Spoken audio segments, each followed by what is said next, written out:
восстанавливает историю интердома больше полувека. Так, белорусы, Болгария. От документалки, комедии до драмы эти дни для жюри напряженные. До завершения 7-го фестиваля «Золотая башня» им необходимо оценить более 50 кинокартин. В этом зале отсматривают фильмы в жанре документальное кино, в соседнем – игровое. Участвуют лучшие работы из 30 стран мира. Я могу только сказать, что в этом году очень содержательная и очень интересная программа фильмов, что документальных, что игровых. Мы уже, игровой жюри уже завершает. Вот несколько фильмов осталось сегодня нам просмотреть. Я думаю, что многие страны получат нашу заветную такую золотую башню, потому что фильмы, они такие, интересные, содержательные, актуальные на сегодняшний день. Жюри признается, у каждого свой уникальный и неповторимый почерк. Пока названия не разглашаются, а вот маленькие спойлеры к фильмам после увиденного скрыть не получается. Например, «Азербайджан» фильм был.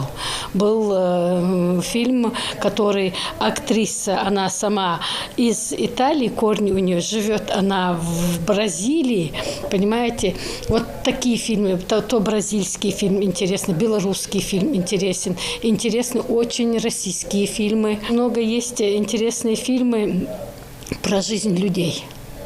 Вот люди, которые попали в такую сложную жизненную ситуацию, люди, которые остались одни, как они живут, чем они живут, что они делают, чтобы выжить, в каких условиях они. Вот эти условия очень интересно показаны режиссерами. Спецкомиссии предстоит определить победителя сразу в 16 номинациях. Лауреаты получат дипломы и главный символ фестиваля – золотые статуэтки в виде уменьшенной средневековой ингушской башни. Параллельно вместе с жюри оценить работы и получить удовольствие от просмотра фильмов могут все киноманы Ингушетии. Бесплатные показы организованы во многих домах культуры. Само событие позволит заявить о республике на весь мир. Это очень важное событие для нашей республики. Даже Клим Анатольевич Лаврентьев на пресс-конференции сказал, вот представьте, говорит, 17 стран мира. Вот из тех, что вот у нас нет, это Мексика, Бразилия, это новые страны. ЮАР. Они прислали фильмы на фестиваль «Золотая башня».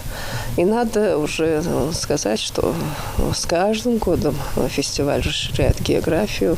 В прошлом году провести мероприятие не получилось из-за напряженной эпидситуации. Ковид не отступил, но сегодня предприняты все необходимые меры безопасности. Также организаторы после окончания мероприятия планируют провести в других регионах и странах Европы продолжение этого фестиваля, но уже с приставкой «Эхо Золотой башни». Итоги подведут в заключительный день фестиваля 4 декабря. Тогда и станут известны имена отличившихся. Зелимхан Калоев, Мухаммад Белакиев, Новости 24.